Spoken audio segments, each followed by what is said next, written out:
여러분, 오늘은 성화에 대해서 이야기해 보려고 합니다.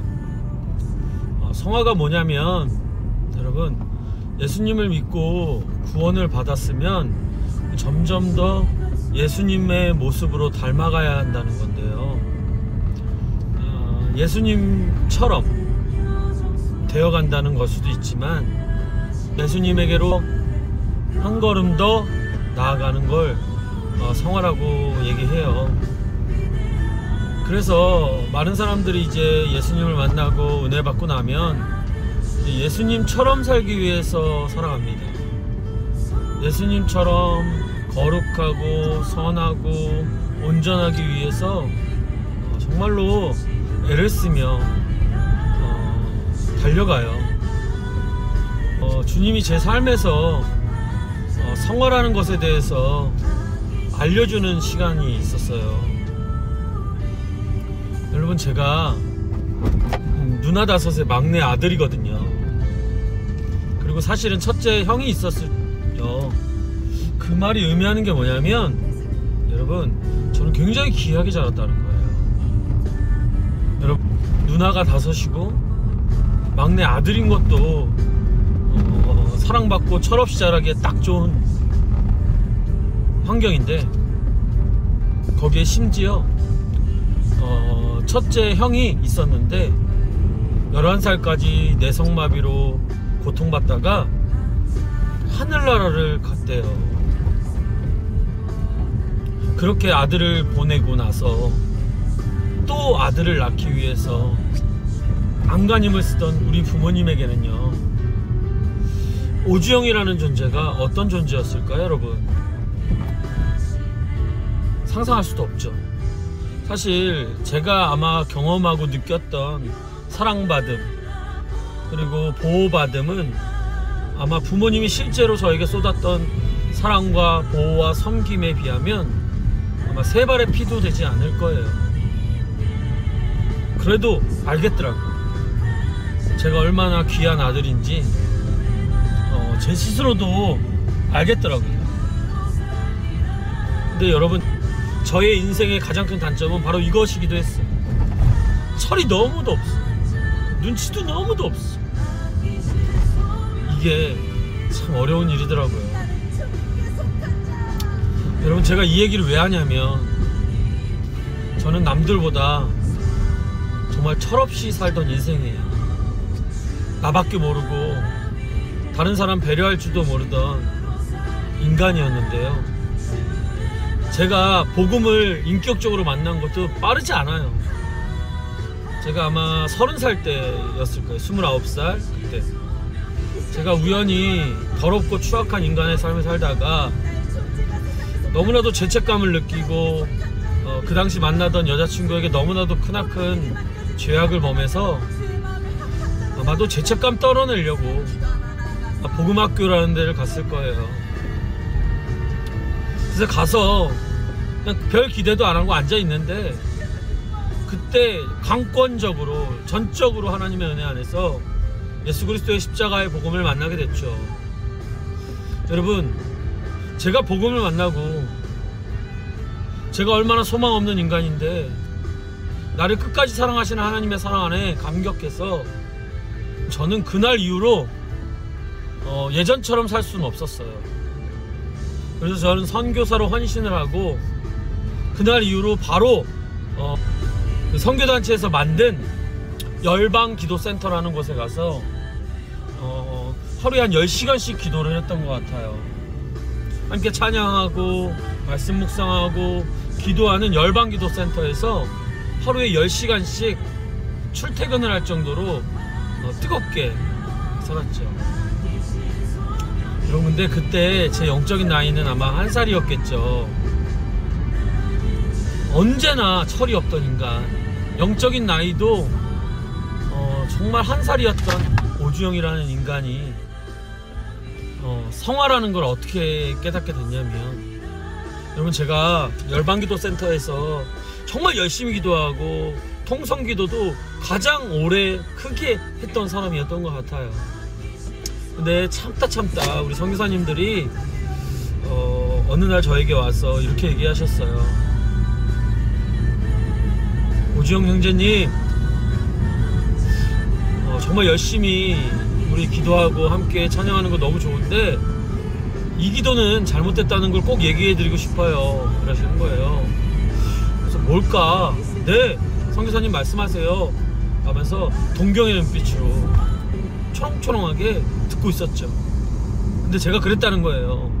마라나타 주 예수여 속히 오시옵소서라는 말씀에 대해 묵상을 했는데 제가 묵상 후 기도할 때 이렇게 얘기했다는 거예요. 하나님, 조금 천천히 와주세요.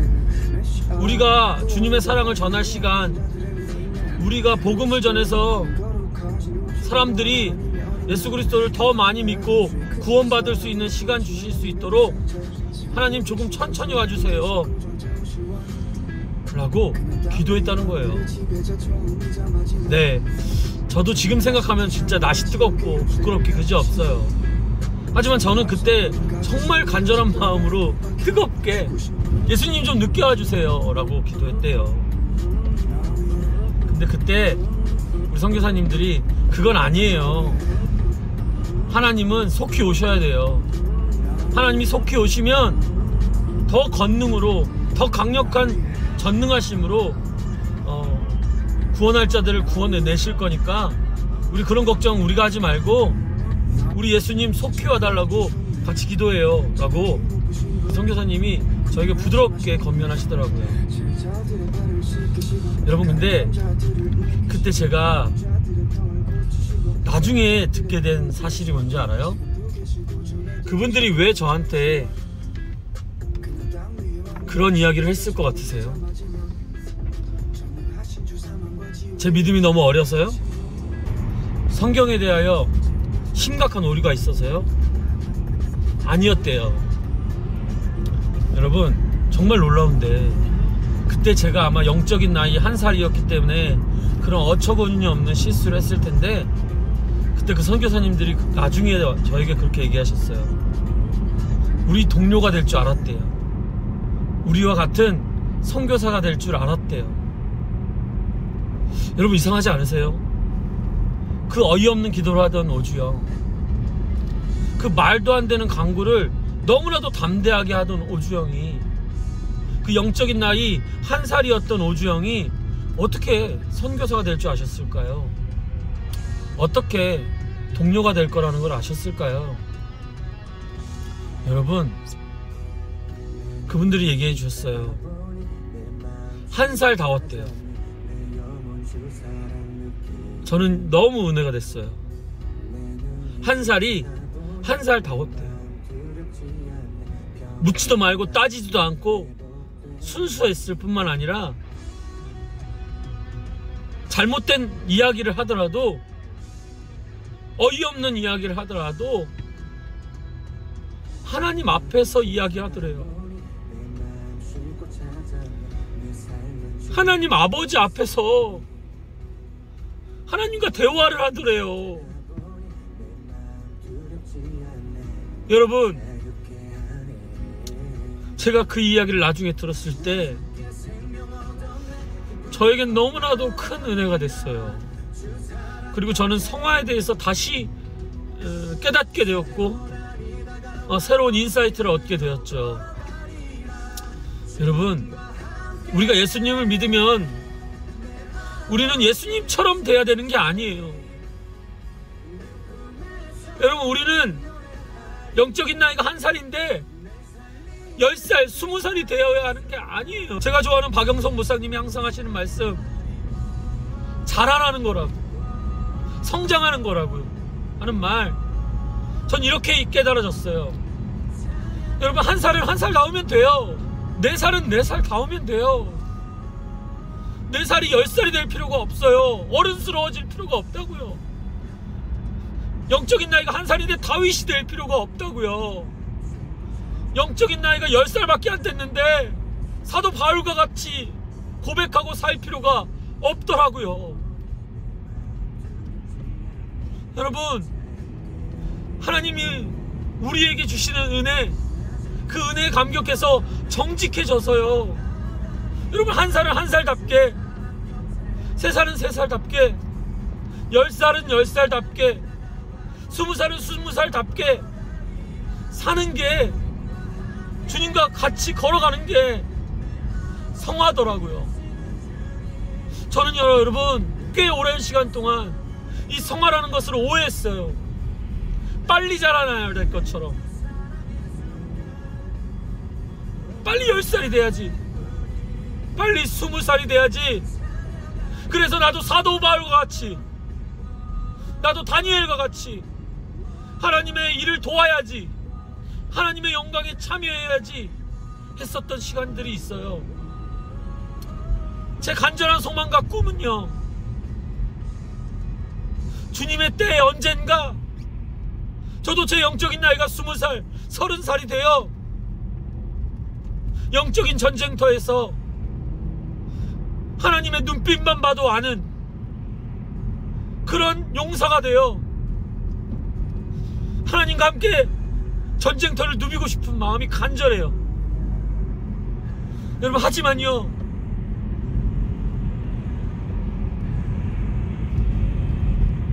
열 살인데 빨리 그렇게 되려고 내 몸보다 큰 갑옷을 입진 않아요. 제가 더 빨리 공을 쌓으려고, 영웅이 되려고 제 몸에 맞지 않는 칼을 들지 않아요. 주님, 이게 얼마나 큰 은혜인 줄 아세요? 저는 너무 많이 봐요. 교회 생활 하시는 분들 중에도 여전히 내 힘과 내 열심과 내 최선으로 예수님에게로 나아가리라 하면서 애써 달려가는 분들이 너무나도 많아요. 네, 달려가는 걸 뭐라고 그러는 게 아니에요. 그런데 여러분, 나이에 답게요. 중학생 기록이 9초 때이기를 바라는 세대를 살고 있다고요. 시대를 살고 있다고요. 여러분, 성화는요, 여러분, 예수님이 되는 게 아니에요. 예수님에게까지 자라나는 거예요. 그럼 반드시 1살일 때가 있겠죠. 1살이 10살 같으려고 하지 마세요. 1살의 발이 20대처럼 270이 되길 바라지 마세요. 1살에 맞는 머리 크기, 1살에 맞는 손의 크기, 1살에 맞는 발의 크기가 있듯이 우리는 자연스럽게 자라나면 돼요.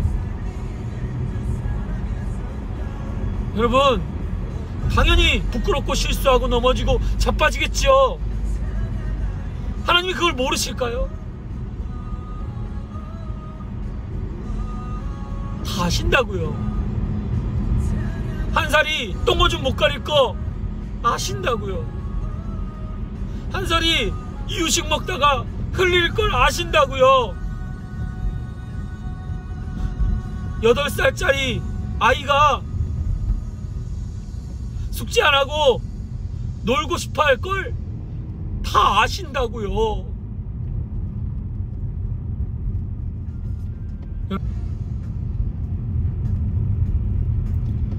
우리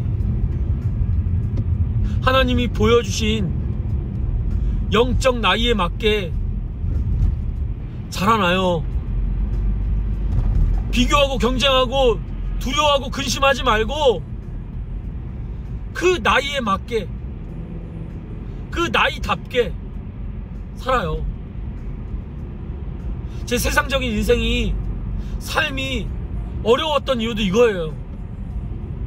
여러분, 저 육체의 나이가 30살인데 30살답지가 않았거든요. 철이 너무 없었거든요. 여러분, 지금도 45살이라는 나이의 삶을 살고 있는데요, 제가 사회생활이라는 걸 하면서 가장 어려운 건요, 제가 재능이 없고 제가 열심히 하지 않고 게을른 뭐 이런 게 아니라요, 여러분, 제가 나이답지 못한 게 제일 큰 어려움이고 문제더라고요. 하지만 이걸 반대로 생각하시면